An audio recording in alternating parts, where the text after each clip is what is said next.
I must say. I've had the experience of meeting them, staying with them, talking to them, and I've been treated very nicely. Okay, so I'm going to apologize from the get-go to my in-laws because I'm going to say things because this Phillip Scott guy has gotten me pissed off. I know, contrary to what people think about Nigerians, we are kind of quiet, all right, quote unquote. But again, we are outspoken. We speak out, not even outspoken, we speak out. Okay, because there's a difference there. There's a difference there. We say our mind. You're talking about how other Africans don't like us. Guess what? We don't like ourselves too, Nigerians. We don't like ourselves.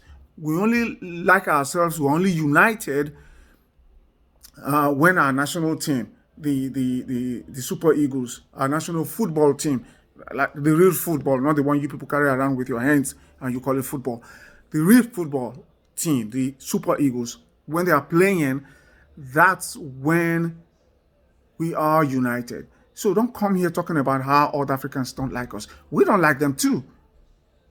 So if we don't like ourselves, I mean, no matter, we don't care what they think about us. But back to Phillip Scott. He said lots of things. He rambled on about things.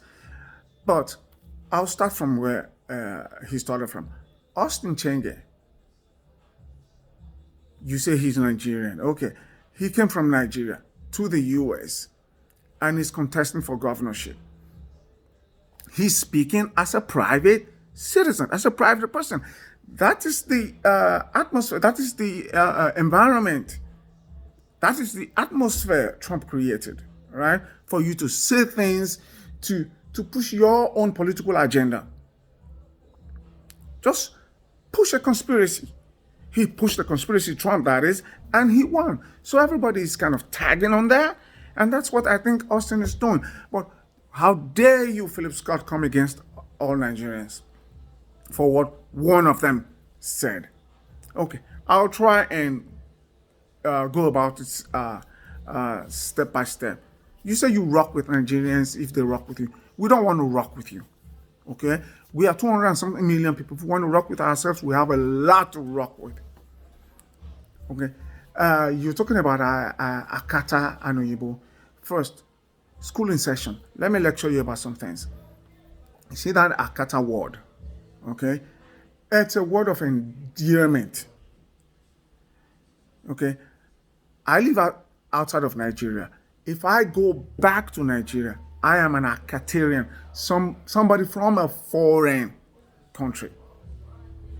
So don't start like it's something derogatory. And Oyinbo, just like you, Black Americans will say yella or high yella. Oyinbo is a Yoruba word for somebody that's light-skinned. That means Oyinbo turned from the inside out and it's light. Okay? Every tribe have their word for somebody that's light-skinned in Nigeria. My own tribe will say Ebo.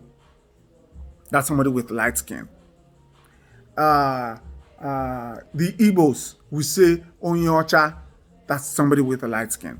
So that's why we say all those things. So don't come at us like you know stuff. Some of you are just so ill-informed about us, African status, and particularly Nigerians. Because we stand out. We are not the usual bow our head, yes sir, yes me sir kind of people. We speak out. And most of you hate it because you have this idea about Africans.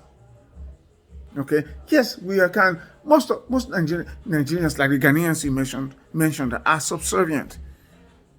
How dare you say Ghanaians are apologizing? Let them apologize. How can you be saying we sold your people to slavery? I don't know any of your ancestors. Hell, I don't even know any of my ancestors that dealt in slavery or in slave trade. How do you blame us for something that happened 400 years ago? What do we know? We sold our people for mirror, for guns. Guess what? Those things are still important today. So if we did it then, if our ancestors did it then it must have been very important to them, as it is very important. Guns to you people are still very important today. Mirrors are still very important. Liquor, very important. In fact, there are some traditional rites in my tribe in Nigeria that without liquor, nothing is done. So don't even go there. We copy you. We copy your rap. We copy your music. Yorubas have been doing Ewi. Okay? Go research it. E-W-I. Ewi. So if you have rap, it is because you mentioned that the white man came and took the jewel of our land. Yes, that's why you have all those things you have. The DNA kind of flowed through. And you said slavery is, man, you are uninformed. You said slavery, most slaves were taken from that part called Nigeria. Guess what? The entity called Nigeria didn't exist before 1914 during the amalgamation of Nigeria. 1914, which culminated to our independence in 1960 from the British. And let me teach you something again. Slavery didn't start with the transatlantic slave trade. Slavery did not start with the transatlantic slave trade. The Arabs dealt in slaves ages before the British came. And the world seems to have forgotten that it was the British that dealt in slavery. They only sold them to Americans. The Americans didn't come here to deal in slaves.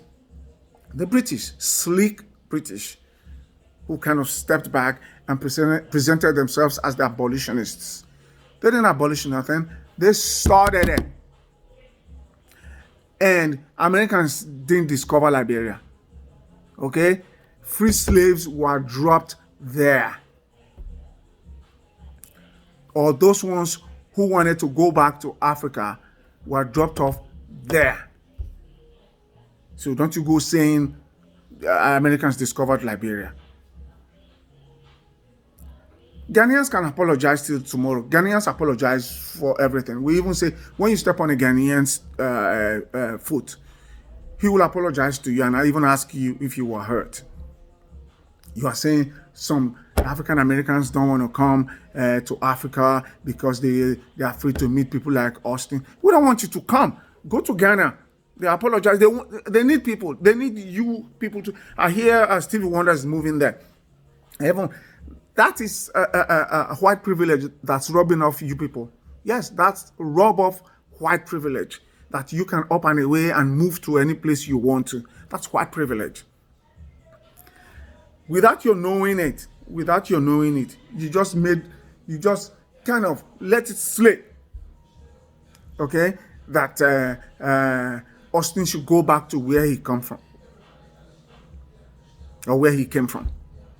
That's some white privilege that's rubbing off you there, and you're even saying that Nigerians shouldn't come there and talk about your place. What you are just saying is just like that woman said, shut up and dribble. What you are telling us is to shut up and be immigrants, shut up and be Nigerians. But guess what? First Amendment, we have to say our own what we want to say. You have no right. Phillip Scott. Like, I don't mind you talking to Austin Chenge. Talk to him, but not to all Nigerians. Enough of the disrespect. Nigerians are hard-working people. Yes, we have problems in our homeland. You have problems in America too. It all came to a head with Trump. Thank God for Trump. I keep saying it, thank God for Trump. like you don't have problems. The police killing black people every day. And one other thing, you people, you think you taught the world how to fight for civil rights. Africans have been fighting for civil rights ages before Martin Luther King, ages before Malcolm X. Go research it. The Aba women's riots. Have you heard of Patrice Lumumba? Go research those people. Nigeria, as a country, we stood. Okay? We fought against apartheid. South Africa is free today is because of Nigerians. Have some respect.